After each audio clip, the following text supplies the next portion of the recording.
বিএনপির ভারপ্রাপ্ত চেয়ারম্যান তারেক রহমানের নির্দেশনায় নোয়াখালীর বেগমগঞ্জে দোয়া ও ইফতার মাহফিলের আয়োজন করেছে ইউনিয়ন বিএনপি। বুধবার সন্ধ্যায় উপজেলার নরোত্তমপুর ইউনিয়নের ৪ নং ওয়ার্ডের আয়োজনে মুমিন মার্কেটে বিএনপির ওয়ার্ড সভাপতি আবুল খায়ের খোকনের সভাপতিত্বে ও সাধারণ সম্পাদক মোহাম্মদ ইকবাল হোসেনের পরিচালনায় অতিথি হিসেবে উপস্থিত ছিলেন উপজেলা বিএনপির সহ সভাপতি ও ইউনিয়ন বিএনপির সভাপতি রফিক উল্লাহ পাটোয়ারি, উপজেলা বিএনপি সহ দপ্তর সম্পাদক,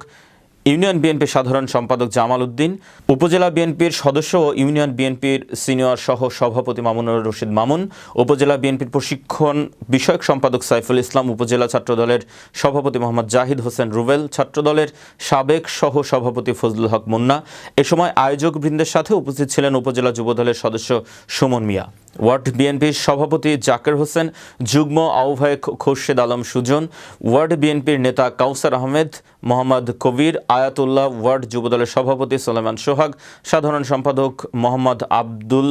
যুবদল নেতা স্বপন, জুয়েল, সাজু, বাদশাহ সহ ইউনিয়ন বিএনপি, যুবদল, ছাত্রদল, স্বেচ্ছাসেবক দলের নেতৃকর্মী উপস্থিত ছিলেন।